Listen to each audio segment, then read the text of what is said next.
I'm falling out of love with my girlfriend who refuses to work or improve her life at all, but ending things would leave her homeless as she has nothing going for her. I, 24 male, met a girl, 22 female, in a community college class when I was 20. We came from very different backgrounds. I was middle class trying to find a cheaper way to go to college, and she was living in almost poverty going to school because she was forced to by her parents who were threatening to kick her out.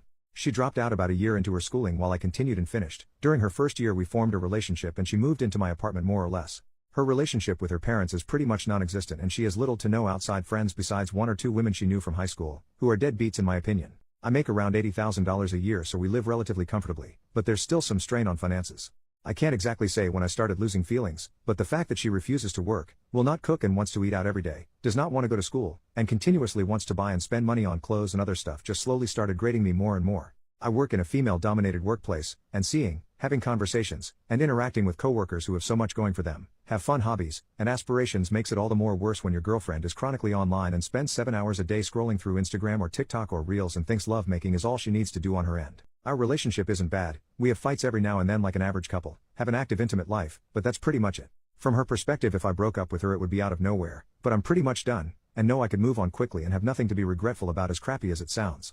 The problem comes in her having no job, no finances, almost no friends, and no family support unit. I'm not a monster, I don't want to make someone virtually homeless, but I don't want to be stuck with someone who has nothing going for them either. I don't know what to do. Edit. Thank you for all the advice in this post. I'll talk to her tomorrow about this and start the process of working this out. Update the next day. When I made that post I was having an extremely bad day and didn't expect it to blow up like it did, so I don't think I was able to give her a fair defense. Also I got dozens of messages, ranging from asking me to hand out her contact info so they could take her in as a live-in girlfriend who satisfies all their personal needs, to helpful advice telling me to start hiding anything valuable. When I had said that she had come from poverty, her father is a laborer while her mother also lives a similar lifestyle to how she lives now. Their home is maybe 1,100 square feet and in a terrible place in town, and given her father's past ultimatum, I don't think he will take her back as she hasn't been back home in years. Yes, I have talked to her about this, since January maybe 3 times. Either by gently telling her it would be nice if she went out more to find a hobby at the very least, to flat out saying she was wasting away on her phone and that she needs to get a job or go back to school. Each time she either changed the subject, makes it a joke, or follows through for a couple of days before going back to her usual self. She is a kind partner, who asks me about my day, always tries to make me laugh or lighten the mood when I get annoyed, and generally shows a lot of affection. Which makes me feel terrible when none of that works anymore, and I just see her as another person. Now for the confrontation. Last night when we were both getting ready for bed, I didn't take my clothes off and instead just stood there telling her we needed to talk. At first she was just smiling and jumping up and down on the bed with her knees thinking I wasn't as serious as I was, but eventually she was able to read the mood. I told her something wasn't feeling right anymore, that I've tried to make this work and be patient with her for the past few years, but I didn't know how much more time I was willing to spend waiting for her to get a job, go back to school, or just get a hobby if anything. I told her that it annoyed and grated me that she just didn't seem to care about herself, and that I hated that she had no goals or aspirations. This was probably the first time in a long time she was as attentive as she's ever been during this conversation, and agreed to whatever I was saying, even also giving suggestions on where she can apply, what courses were starting to interest her, and even said I could look over her as she submitted applications online to make sure she wasn't lying. In her head it seemed like I was still willing to make this work, and a part of me believed this would finally be the moment that she would change. So it made the next part even harder for me and for her. At first I told her I didn't love her the same way, which slowly but eventually led to me saying I didn't feel anything at all about this relationship and was jaded. I was tired and wanted a fresh start with someone who was more goal-oriented, and wanted something more out of life. When she realized what I was getting at, she started to cry and asked why I didn't mention this sooner, and I said I've always asked her to cook, to go out with me to try something out, or to just go back to school, even when I offered to pay for her classes. Anything. She said she understands that part, but was upset why I didn't say it was leading to me losing interest in her, because from her perspective it seemed as if I still loved her all the same. She started apologizing, saying she wasn't in the right mental state and saying nothing was motivating her, and she genuinely had no interest in any hobbies. The only thing she liked was spending time with me, which is all she looked forward to in the day when I came home. None of this was really affecting my emotions besides making me feel uncomfortable, so I tried to continue by saying, I think her lifestyle would be better with another person, but she immediately cut me off and became more panicked. She started to apologize again for what she's done and said she would be a better girlfriend, that she would go with me tomorrow to wherever I wanted to go, and would look for courses in August that she could start doing. But she did not want to lose me since she had nothing else in life, and absolutely hated that I stopped loving her. There were so much tears and snot that I said we would have this conversation again when she calmed down, and we eventually did in an hour or so. She pleaded to give her 2 months to make a change and give her another chance, and promised that she would change. Again she listed off all the places she would apply to and said she would be a better partner. I never wanted to make her homeless, so this seemed like a good settlement, even though I still had my doubts. I then reaffirmed that I wanted to see other people, but she seemed much more adamant on this issue than the aspirations issue that she would be able to fix this. She said just give her a month to try and make the relationship work, and asked me again and again on what she could do to make her love her again, and that she didn't want me to hate her. She said that this was the worst part of it all, in the only person that she had just being done.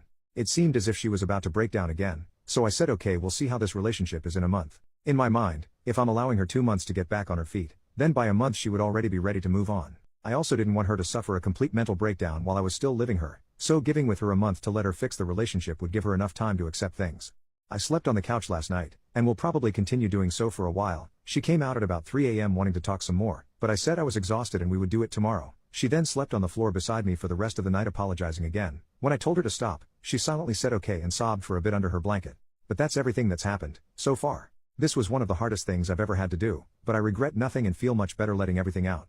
I don't know how this situation will be in 2 months, but I was firm that it was the deadline. This post will probably get buried, so I probably won't do another update since I don't think anyone will care about this in a week or a month, but I will definitely private message those of you who have been helping me through this on how it turns out, or those who just want to be updated. But yeah, thanks. Edit to add. Firstly, for all of you who keep asking what my workplace is, I'm an RN. Secondly, I've been doing some self-reflecting and think I know how I want to go about this that will help with my lack of communication skills. I know I'm not a perfect person, but I still stand by my decisions I made that night 100% through and through. Update 3 days from the original. Hello. I have a partner who wants to start taking an interest in baking. She's a bit self-conscious and doesn't like asking or looking for outside help, and I'm kind of clueless in the subject, but I want to be able to find a resource to give some help for her. Are there any YouTube playlists or something similar you would all recommend to get started for someone who has little experience cooking as well? Update 1 week later. Hey all, it's been about a week since my last post and thought I'd give an update.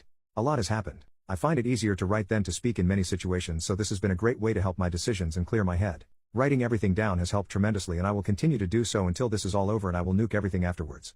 After the night confrontation, we didn't really speak all too much at home, with it being dry and awkward for a day or two, but I have been told I'm a workaholic by nature, so it was easy for me to stay at the hospital as a distraction. But in that time she did start to cook again. We weren't in the mood to go out to eat together. Eventually though, I sat down with her after she asked for a more thorough conversation on why I felt our relationship was failing. She promised not to cry or get upset, but wanted me to be 100% upfront so she had a better way of understanding, stating she wanted to try everything to fix this. I was really apprehensive about this, and I can't really explain why, but given being together for 4 years, I wanted to at least make an effort myself out of respect, even though a large part of me was angry for even doing so, as I feel I've never had the same from her. There have been many different camps in my last update, the main ones being kick her out immediately and leave her before it gets worse, try to find a way to fix our relationship, or end the relationship altogether but continue living with someone who would probably become absolutely neurotic. If I was going to let her stay for 2 months, I would absolutely not be dealing with that. I took consideration in all these main advice discussions and read through almost every reply, even the most assumptive, bizarre and downright unhinged Redditor takes. More importantly, I took heavy influence of those who have shared with me their past stories, which either led to them being stuck in loveless relationships for years or eventually being able to overcome their problems and have an even stronger connection. Thank you again for your private messages. I read through a lot of your lives. Now for our conversation. She said she saw something on TikTok where couples put a phone on a table with a timer and wanted to do something similar, for each person to air what made them upset.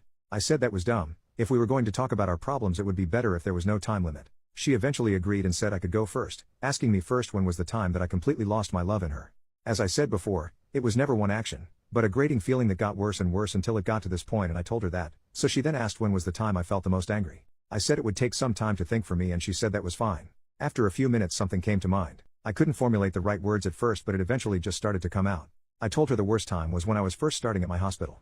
To keep it short, the tempo was brutal. It was constant work with little to no downtime, as I was constantly learning new things that school would have never taught me, while being expected to be able to handle it as a professional. It was without a doubt the most stressed I've ever been, and I feel like other RNs can relate here. That year hardened the way I think now. That hard work does pay off, if you have the drive and the passion. I told her I think that was when I started losing feelings the fastest, seeing her at home doing absolutely nothing.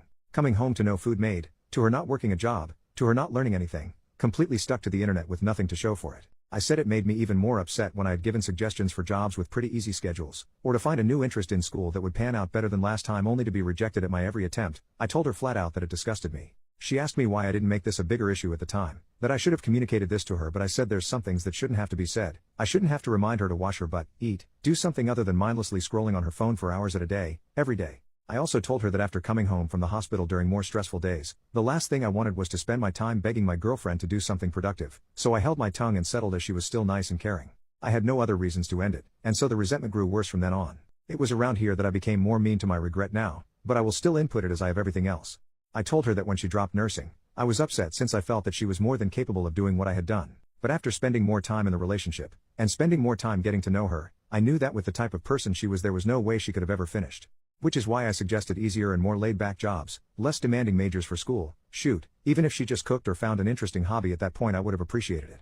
Still, she chose to do nothing for years. It's just the type of person she was and why I felt done for her romantically over time. She asked me if I hated her, and I said I didn't know. I told her she was very loving and kind, but I hated how she handled her life to this point. That I felt no ill will towards her after airing everything out, but I also felt nothing else. I just felt done and ready to move on. Throughout this conversation we kept eye contact, and there were times it seems like she would break, but like she said, she remained as calm as she could while I said what I had to say. I told her I was done and she could say her piece now, but she asked if we could continue the conversation later and locked herself in our room for the rest of the day. The next day we sat down again and finished the conversation. She told me that she thinks she's depressed, saying that she didn't feel sad before that night, just had no motivation of doing anything. I had a couple of messages telling me to ask her to get tested for ADHD, but when I started bringing it up she was very adamant that is not something she felt comfortable with. I knew she didn't like needles or going to the hospital in general, but her flat out refusing to get tested for disorders when I told her it was not at all like a regular hospital visit surprised me. She asked me if she was able to change in her behaviors, would I give her another chance? I said I didn't know, as I felt nothing right now and didn't know if her doing it would bring any feeling back, especially since it took my breaking point to do so. She asked if there was any compromise, and I told her again, if in a month I felt like there was enough reason to stay together I would, but that there was no guarantee that my feelings would return, but I would match any effort she also put out. She was frustrated by my answer, but I said that's how it would be. She gave me a piece of paper to look at that she was working on last night that had a list of hobbies and interests she wanted to look into, the two major ones being photography and cooking again. She told me that she was looking into these while also showing me her phone, giving proof that she was putting in applications on Indeed and Glassdoor for some entry-level positions that she might get hired in. I told her if she was able to show enough passion or interest in these hobbies that she showed, I would not care about her working, just anything to improve herself. But if she didn't do anything at all, then it would be best to look for a new job to help her if she moves out. I've also been asked in private messages if I have any personal friends to talk to. There's 2 female coworkers I confide some information in given how many hours we work together at our hospital, and who I completely trust as in my opinion they are extremely grounded. They both said I would eventually get love bombed and this would all go back to how it once was, and that I needed to stand firm with moving on. They're very helpful friends who have even offered to let me stay over for a few nights, giving the reason that I would fall for her manipulation if I continued being anywhere near her in their own words.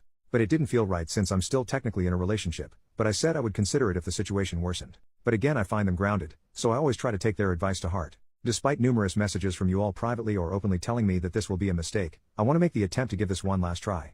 Though I feel heavily closed and guarded and still feel indifferent with our current situation.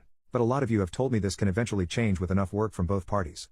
I have also taken the advice of those saying to cut off lovemaking, which was my intention from the start anyway, by continuing to sleep in the living room. But each day she has been sleeping on the floor right below me even when I tell her I'd rather be alone with my thoughts, telling me this is something she would not accept. But that's everything so far. Next update will probably be at the month mark as there's nothing else I feel like I need to say for now. Just waiting to see if things can get better now that we're working on this